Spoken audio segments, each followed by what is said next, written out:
Welcome to King Liz's Game Lounge and Decenders on Xbox One. Decenders is basically a downhill mountain biking arcade experience, and it features basically randomly generated downhill trails for you as a rider to experience and overcome. And it treats them in quite a unique way. It treats them as basically boss battles, so you can run a trail. So for instance, on this particular trail, I've got a bonus objective of getting a top speed of 65 miles an hour. If I achieve this bonus, then I basically get an extra life, which gives me more of a chance, or more lives, to try and tackle the end level boss trail that I get to come up against at the end of this particular series of tracks.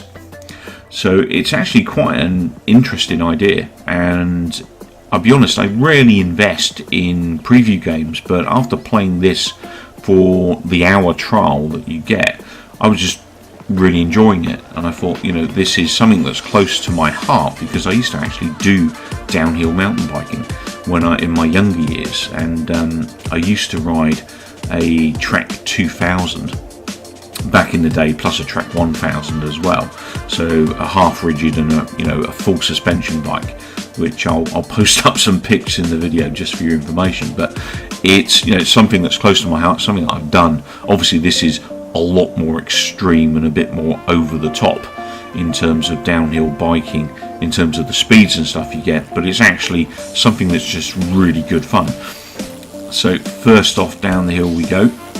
So you can see it gave us a bird's eye view there as I was chatting away of what you're going to come up against. These sections are really nasty. I was so lucky to get away with that then. Now the good thing is you don't actually have to make some of the jumps and stuff. You can still carry on the circuit. It's all about whether you bail out, so you crash basically. If you crash, then that's a life gone. So you want to avoid crashing. You start with 4 lives, which you can see in the top left hand corner there. And basically it's RT to accelerate, LT to brake, and I think it's right stick actually does the rotations, and the left stick also does rotation. So you can kind of basically do fakies. You can do, hopefully a little bit better than that, you can do backflips or front flips, even 360s horizontally and stuff. So there's a number of tricks that you can do. There's probably unlock more, I suspect, as you get deeper into the game, maybe. But even as just a run-of-the-mill affair, going down these circuits, it's actually quite interesting, because even though this is the Highland circuit, the next time I play this Highland circuit, it won't be the same track. It'll be something entirely different. So, these are randomly generated trails that you get to ride down, so they're never going to be the same, and nor the maps. So once you get your objective done, or finish that particular trail, you're presented with a map, and you can see the skull there to the bottom right of the screen. That is your kind of end target trail, if you like. That's where you want to be in order to complete the Highland set of trails. Now on this one I've got to do 2 backflips in order to meet the bonus. If I meet the bonus, then I get a couple of a life. In addition, obviously I've lost a life at this point, so I'm down to 3 lives. So it's in my interest to try and get some back at this point, because I've got quite a few trails to do, and obviously I've still got to tackle that boss run at the end of the map, or the Highland map. So we've got quite a few jumps on this one. It's a little windy, not too windy. It's going to be quite a fast section of track. And what I'm going to do as I do this, I'm going to change the different views. The game's actually got 4 views, which is really good offering of views for doing this. You can actually do handlebar view as well, which I'm going to take you through as well, and just show you what that's like. So this is kind of I call this the GTA view, because it really does look like that view when you press the B button in GTA 5. You kind of see yourself at an angle, and that hurt. I'm down to 2 lives now. This is not good. I've really got to pull this one in now without any more mistakes, or I'm probably not going to get much further. I'll probably rein it in here and try not to take too many risks. Let's see if I can get this, but there's a really good sensation of speed from this game, and I like the way the bike reacts. It's actually really well done. So that's one of the 2 backflips I need to do. I'm going to go for the second one. Missed the ramp, but I managed to land it safely. And also the other thing is, when you're landing, if your rider starts kind of going whoa, that means you're pretty much going to bail out if you don't land well. So you need to listen out for that when your rider's high in the air. Landing can not work out very well. Now in that case, I actually met the objective, and I think there was something else I did there as well. Now what you also get randomly as you go through each of the maps is you get to pick a new crew member. It's not a crew member as such, it's basically a perk, if you like. So for instance, you might be able to spin better as you're doing stunts. You might be able to do a better pump lift, get a bit more height when you're bunny hopping, stuff like that. You can affect the way the tracks are going to generate, so they might be less curvy or less steep or more steep. There's a variety of different things they can do. I quite like a lot of the ideas they put into this. So I basically here got to finish without taking my finger off the accelerator. So basically I've got to hold the right trigger all the way through this event and not slow down. So let's see what this track's going to be like. This looks pretty steep. Got a jump there. Another jump in the distance. Not too drastic there in terms of... it looks pretty straightforward, this one. It looks like it's going to be a fast one, that's for sure. So we've got a few stunts on the way. Obviously I'm going to try not to do anything like backflips or forward flips and stuff, because I want to get to the end of this circuit and get some more life, so I'm sort of better prepared for what I'm going to have to face at the end of the game. So I'm going to go on bike cam here, so first person perspective, so you guys can see what this is like. It's pretty cool. So I managed to land that jump nice and central, and excellent. So this one's, I mean, as DH goes, DH generally is, for me at least when I did DH, it was some fast circuits like this, but a lot of it was negotiating sort of rocks and just lots of nasty bits of terrain. So it wasn't always as smooth sailing as this. It was actually a bit more extreme in real life, not just dirt, or at least that's my experience of DH that I did anyway. It was quite nasty terrain, but I really do like what they've done with this game. So I'm going to choose my next area of approach, and you can basically see when you're looking around them how difficult they're going to be. These little bars showing you how steep it's going to be, how many curves, which is obviously a big factor as to how difficult it's going to be. This one's kind of somewhere in the middle. It's pretty steep, so it's going to be very fast, and there's a fair few curves as well. So this one is going to be a bit of a challenge. So I've got to get 5 seconds of airtime here as the bonus challenge. If I pull that off, I get another life again. So a nice big jump there, that'll help me get some air for sure. And then nice windy section. It's quite a windy circuit, this one, so I'm really going to have to watch myself here. This could get quite nasty. I might lose a life or two here if I'm not careful. And really lots of curves there. And obviously the bike on that section is probably about 45-50 miles an hour based on the game dynamics. So it's going to be quite difficult to negotiate that at high speed. So I may have to be touching the brakes here on and off, I think, to get around this one without killing myself. I'm probably going to come off track occasionally, and that's the other thing I like about this game. It doesn't punish you for coming off track. So this is the last of the views. This is the furthest away view from the rider. So I thought I'd show this one off just so you can see, all of the views that you get in the game. Currently I've got 5 lives. So I'm going to jump over this nice bit of air there. Real tight section there. Go up the jump.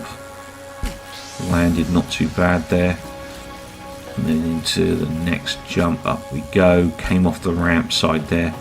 Managed to land it okay and got away with that, so not too bad. And all the way down, oh, not good. I nearly hit those rocks there. That was a scary moment. So I've actually got the 5 seconds here, so I've got the bonus already, which if I do this and don't come off, I've got 6 lives going into that boss trail, so that's good. So I gain an extra bit of health. Now this does also have leaderboards, so there are leaderboards for, you know, who does these circuits best and stuff, which is quite cool. I do like games with leaderboards because it kind of gives you something to, you know, aim for. So I'm deliberately taking a wider kind of journey around this map just to show you a bit more of the variety of what you get when you play Descenders. The circuit I've deliberately, or the trail I've deliberately chosen this time, is all about steepness, so lots of high speed riding here. Shouldn't be much in the way of curves or stunts, so it'll be interesting to see what the game gives me. Now my bonus objective, unsurprisingly given its high speed circuit, is to get 65 miles an hour. If I pull this off, I get another life, which gives me more chance of getting across this map into that boss trail. So yeah, it's all straight down all the way. There's a little curve at the end, so I'm going to go first person because I think this will be quite fun to do in first person. It's going to be mental fast, and it feels seriously fast already, and it actually feels like a bike. This does feel really, really good. Oh my god, I hit the 65 mile an hour already. I'm getting bounced from left to right. This is mental, but really good fun. Around the corner, I'm going to hit the scaffolding. I think I murdered myself on the scaffolding there. It let me get away with it because I just crossed the line, I think, but I think I actually brained myself as I came through there. That would have probably been death in real life. So I gained the extra life, so now I've got 7 lives to tackle that boss trail with. So I'm going to start making my way to the boss trail. I'm not going to go to this construction site, and I'll tell you why, because I suck at it. The construction site is kind of like a stunt area, and you have to basically work your way up the scaffolding to the top of the level, and it is damned hard work. I haven't been able to do one yet, hardly at all, so it was beyond me at this point. I will keep trying at it, maybe I'll show it on the channel another time, but I'm going to avoid it like the plague today, because the thing is, once you choose a level, you're there until you've exhausted all your lives. If you know, and I will literally just die there, so it's not worth trying. I've got to get 2 near misses on this circuit, and it's a bit of a mix. There's quite a lot of curves in this. It's looking quite nasty. So I've got my 7 lives at the moment. I think I'm going to need them on this one because it's looking pretty technical. I'll jump into a form of external view for this one, given I've ridden first person a couple of times here. I'm definitely going to say first person for the boss run. I think that'll be interesting to do because that's going to be quite nasty, I'd imagine. And then got a lot of curves on this circuit. It's quite a long circuit as well.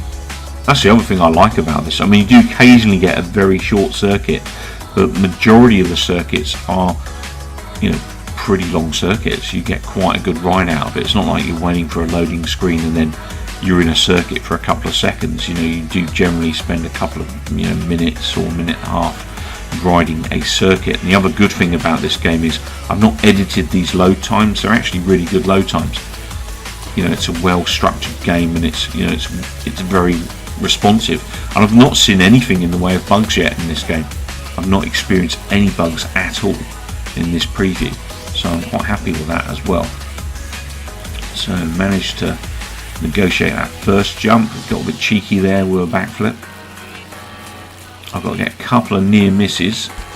Oh, that's not good. I'm backwards. Turn around. No. So I've lost a life. I got a bit cheeky there. I tried doing a horizontal 360. Landed up with a 180 and landed backwards and couldn't control it. But you can control it. It's just a matter of, you know, how much you played the game. Obviously, skilled players probably able to do a bit better than me. But this is early days for me yet, but I am really enjoying this. So I got a new crew member unlocked. Obviously I got to a certain level of points in this trial So at the end of this particular event, I'm going to have a new crew member, so a new perk I can add. So I didn't get the 2 misses and I lost a life there, so I'm down to 6 lives now. Now you do also unlock a lot of aesthetic stuff. You unlock different coloured bikes. I'm using 3 bikes at the moment. I've got a new perk here to choose. Pump strength. Extra steepness. I'm not too fussed about getting nasty circuits. Might go for pump strength or extra steepness. I think extra steepness would go for a bit more speed. But yeah, the aesthetics of this, you do unlock t-shirts, you do unlock helmets, goggles, shorts, long sleeved trousers, long sleeved tops. You, as I said, unlock bikes. I've only got 3 at the moment. I've got a white one, a yellow one and a rusty one. So that, you know, there seems to be a fair amount of things you can do in the game. I will put together a different video for the aesthetic side of configuring the character. I'll put it in my customization playlist, and I'll try to get that on in the next week or so, just so those of you that are interested in the customization side of the game can see that too. So we're getting ever closer to that boss trail now, and this one is that's got a long old section there with a big jump at the end. I wasn't paying attention to what my bonus was here actually. So get 5 seconds of air time. Okay, there wasn't a massive amount of jumps there. Little wheelie as I came off the ramp there. Tucking in here, I'm in that GTA view mode. It's not the friendliest of modes to do this in. It's quite disorientating. It's quite cool to look at, but it's not fun to control. I got way off the track there. Obviously, the only disadvantage you get from coming off the track is obviously slowing down and getting a worse time. You know, other than that, you don't get penalised in any way, and that's another thing I like about it, is that it doesn't reset you and drag you back on the track. You can still ride back to the track. And I actually rode deliberately across the trails, so I rode off the trail and rode across the map, and I was actually able to go a long way before I kind of started hitting dead zones where I couldn't go any further. But it wasn't like it bugged out or anything, it just wouldn't let me go any further. So they're quite well designed maps, these. So I've got to get 2 near misses again. I'm not very good at these near misses, so we'll see how I get on this one. And I like the fact as well, while you're waiting it for load, it's building the trail at the top. You get a percentage bar so you know how quick it's going to happen. But for load screens, I think these are really good, especially for a preview game. Obviously, as it's a preview, there's no achievements at this point in time. I've purchased the game. Maybe when the game comes out, you know, later on in life as an official release in a year's time or whatever, it'll be more expensive and have more to it. Right now there are 4 different trail areas. I've only actually managed to get to the second one out of these so far, but once you complete a trail 3 times, you get a tick each time you complete it. You then permanently unlock a route to the next trail. So it's not like you have to ride the Highland Trail every time to get to the next trail, which I think is a foresty type trail. So, you know, once you've done or completed the boss trail 3 times on one map, then you get an instant shortcut to that map. So you can do it anytime you want at that point. The next area is really tough. I haven't gotten past the first level yet on the next area because it involves a lot of bunny hopping logs, and they're very narrow passes through rocks and stuff, and I keep getting killed on them. So it's pretty tough going. So I've jumped into the furthest away view, massive air there, nice landing. And this one's pretty quick circuit. These forest bits are really treacherous, like that. There's an example. And also the other thing I didn't mention, depending on how hard you bail out, e.g. you crash, determines how much health you lose. I actually lost 2 health then for that accident because I hit that tree and crashed out. It was quite a serious impact. So the harder you fall, the more health you lose. So you do need to take that into consideration as you're taking risks through various sections of the track. So I come off the track here. I got a near miss there, not intentionally, by pure accident. So I've got to get another near miss in order to get a bit of life back here, if I can. But it's not going to happen. Oh no, I've come off again. I kind of come off, went sideways and slipped out. So I'm down to 3 lives now. This isn't good. So I need a near miss. Those rocks there would be a good bet, but I don't know if I want to risk that. Trying the bit at the end there is really difficult to try and stay on the track. So I didn't get the near misses, so I'm down to 3 lives now. So I'm kind of playing with fire here. But I can take a jump straight to the boss track at this point, which is what I'm going to do, because obviously I've got 3 lives to get this done now, and I don't know what I'm going to face when I get here. So the boss, it looks pretty medium hardness based on, you know, the level difficulty I'm seeing here. So it'd be interesting to see what we get. This is it, the boss ride. That's what I've been working towards. Managed to get through this. I managed to get here once before. I've only actually played for, like I said, the hour, and then I went and bought the game, and this is the video I'm putting together on my first run as an owner of the title. So really enjoying this, and I've taken to it quite easy, to be honest. I haven't found it difficult to get into at all. It's a very natural feeling game, and it's actually really good fun. So I'm a massive fan of Descenders at the moment, and really looking forward to seeing how this thing develops over the next few months. Really nasty bends here. I love this feel of first person on this bike. Yeah, that hurt. Staring up at the trees. Not a good first forest section. I'm going to chicken out here. I'm going to have to use the brakes because I'm going to get murdered. And I do want to see what this big jump is at the end here. It looked similar. I think the very end section is always the same, because I've seen this before when I did it the first time. It's a massive jump. I've got to do a backflip here, so I'm going to do a backflip first person perspective. Oh, I landed it. Awesome. So I reeled it off. 2 lives in the bag. Well, I hope you've enjoyed this preview of Descenders on Xbox One. Maybe drop a like if you enjoyed the video, and subscribe to the channel if you're not already a member of King Lizard's Game Lounge. Everyone is welcome. Take care, keep well, keep watching, and most importantly, come back soon.